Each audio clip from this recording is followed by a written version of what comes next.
हरे कृष्णा। 6 जुलाई 2025 यानी एक ऐसा दिन जब वर्ष की सबसे बड़ी एकादशियों में से एक देवशयनी एकादशी आ रही है।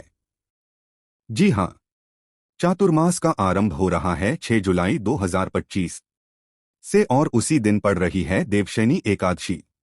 यह वही एकादशी तिथि है जिस दिन भगवान श्री विष्णु 4 मास के लिए योग निद्रा में चले जाते हैं और फिर संपूर्ण विश्व का कार्यभार भगवान शिव संभालते हैं। यह 4 मास यानी चातुर्मास जिसमें किया गया कोई भी जप तप होम यज्ञ स्वाध्याय मनुष्य को परम उच्च गति प्रदान करता है और इस प्रकार से चातुर्मास की यह पहली एकादशी सबसे महत्वपूर्ण बताई जाती है। तो चलिए आज के इस विशेष वीडियो में हम देखते हैं कि आखिर इस बार यह देवशायनी एकादशी जो कि 6 जुलाई को आ रही है उस दिन के शुभ मुहूर्त क्या है, अगले दिन पारण करने का समय क्या रहेगा और आखिर क्यों इस एकादशी का पालन करना चाहिए। यह सभी प्रश्नों के उत्तर इस वीडियो में आपको मिल सकते हैं और अगर अभी तक आप इस वीडियो को सुन रहे हैं तो चलिए अब हम आपको आगे की यात्रा पर लेकर चलते हैं। आज का वीडियो आरंभ करते हैं। हमारे वैदिक परंपरा में आषाढ़ मास के शुक्ल पक्ष की जो एकादशी आती है उसे देवशयनी एकादशी, हरिशनी एकादशी, पद्मा एकादशी या फिर देवपौड़ी एकादशी के नाम से जाना जाता है। इसी दिन से चातुर्मास का आरंभ होता है और इसीलिए पद्म पुराण में भी कहा गया है आषाढ़े शुक्ल पक्षत एकादश्याम विशेषतः विष्णु नाश्यम प्रोक्तम देवशयात तसा स्मृता। आषाढ़ शुक्ल एकादशी के दिन भगवान विष्णु 4 महीने के लिए योग निद्रा में चले जाते हैं और इसीलिए इस काल को देवताओं का रात्रि काल भी कहा गया है। इस बार यह देवशनी एकादशी आ रही है 6 जुलाई 2025 रविवार के दिन।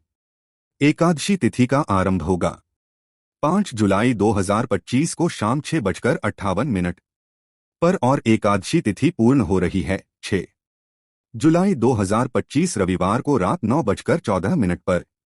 इस एकादशी व्रत के पारण का समय है अगले दिन यानी कि 7 जुलाई 2025 सोमवार को सुबह 5:30 से लेकर 10:11 के बीच में। इस दिन सूर्योदय का समय रहेगा सुबह 5:29 और ब्रह्मा मुहूर्त रहेगा सुबह 4:08 से लेकर 4:49 के बीच में। अगर प्रातः काल में भगवान श्री विष्णु की पूजा अर्चना करना चाहते हैं तो प्रातःकालीन पूजा का समय रहेगा सुबह 4:28 से लेकर 5:29 के बीच में। इस दिन सूर्यास्त का समय है शाम 7:23 और संध्या काल की पूजा करने का समय रहेगा शाम 7:23 से लेकर 8:23 के बीच में। दिन में अभिजीत मुहूर्त रहेगा दोपहर 11:58 से लेकर 12:54 तक और रात को 9:27 तक विशेष साध्य और शुभ योग भी रहेगा।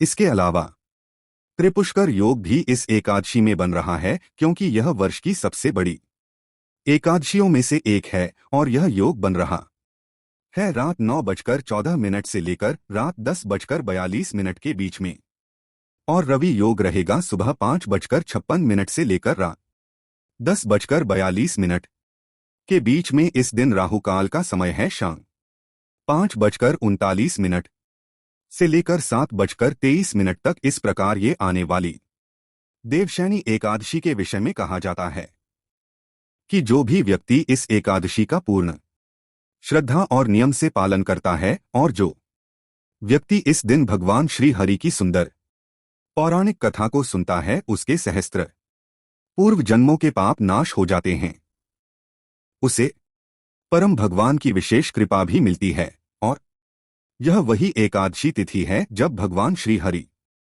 4 मास के लिए क्षीर सागर में योग निद्रा में चले जाते हैं। ऐसे समय में बाकी सभी देवी देवता भी भगवान श्री नारायण के चरणों का आश्रय लेते हैं और उन्हीं की सेवा में व्यस्त रहते हैं। इस वजह से इस 4 मास को चातुर्मास का वह समय बताया गया है जब आध्यात्मिक साधक को अधिक से अधिक अपनी साधना, जप, तप, दान और पुण्य कार्य करने चाहिए।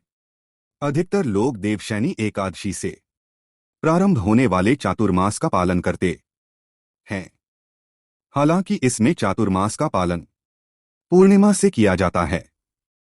यह ऐसे 4 मास है जो आपको परम भगवान श्री कृष्ण की भक्तिमय सेवा का सुवर्ण अवसर प्रदान कर रहे हैं, और यह ऐसे 4 मास भी हैं जिसमें अगर आपने थोड़ा सा भी प्रयास कर लिया तो आपका आध्यात्मिक अकाउंट समृद्धि से छलकने लगेगा। चातुर्मास के 4 मास हैं श्रावण, भाद्रपद, अश्विन और कार्तिक मास। यह 4 मास वर्षा ऋतु का भी काल होता है। तो अगर वैज्ञानिक दृष्टिकोण से देखा जाए तो इस मास में अपने शरीर का और स्वास्थ्य का ध्यान रखना अत्यंत जरूरी बन जाता है, क्योंकि इसी समय में अनेक प्रकार के मच्छर, जीवाणु, कीटाणु हवा में फैले हुए रहते हैं। अनेक बीमारियां और संक्रमण फैले रहते हैं। इसलिए इस 4 मास के अंदर अगर खानपान का विशेष ध्यान रखा जाए तो आप अपने शरीर को स्वस्थ रख सकते हैं। और यही कारण था कि हमारे बुद्धिमान ऋषियों ने इस चातुर्मास का व्रत पालन करना आरंभ करवाया था। तो अब आप भी मानते होंगे कि हमारी वैदिक संस्कृति सिर्फ धार्मिक नहीं अपितु वैज्ञानिक और तार्किक भी है। शास्त्रों का मानना है कि चातुर्मास में किया गया कोई भी जप, तप, दान और पुण्य कार्य उस व्यक्ति को 16 लाख गुना ज्यादा फल देता है। कई लोग चातुर्मास व्रत का पालन एकादशी से आरंभ करते हैं, यानी कि देवशैनी एकादशी से लेकर देव उत्थान एकादशी तक, और इसौन के अंदर हम चातुर्मास का पालन पूर्णिमा से करते हैं।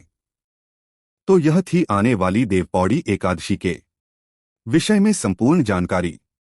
हमें आशा है कि यह जानकारी आपको उपयुक्त लगी होगी, और अगर अभी तक आप इस वीडियो में बने हुए हैं तो हम आपको धन्यवाद देना चाहते हैं, क्योंकि आपने अपने जीवन का इतना समय हमें दिया, और इसलिए हम आपके समय की कीमत करते हैं और सिर्फ वेद पुराण शास्त्र से ली गई प्रमाणभूत जानकारी ही आप तक पहुंचाते हैं, क्योंकि हम समझते हैं वर्तमान समय में धन से भी ज्यादा कीमत है समय की। समय मूल्यवान है। इसी विचार के साथ आज के इस वीडियो को यहीं पर विराम देते हैं, और हम आपसे मिलेंगे फिर एक बार देवशैनी एकादशी से जुड़ी और महत्वपूर्ण जानकारी और उससे जुड़ी सुंदर कथाओं के साथ आपके अपने चैनल गुरु ज्ञान पर। हरे कृष्णा।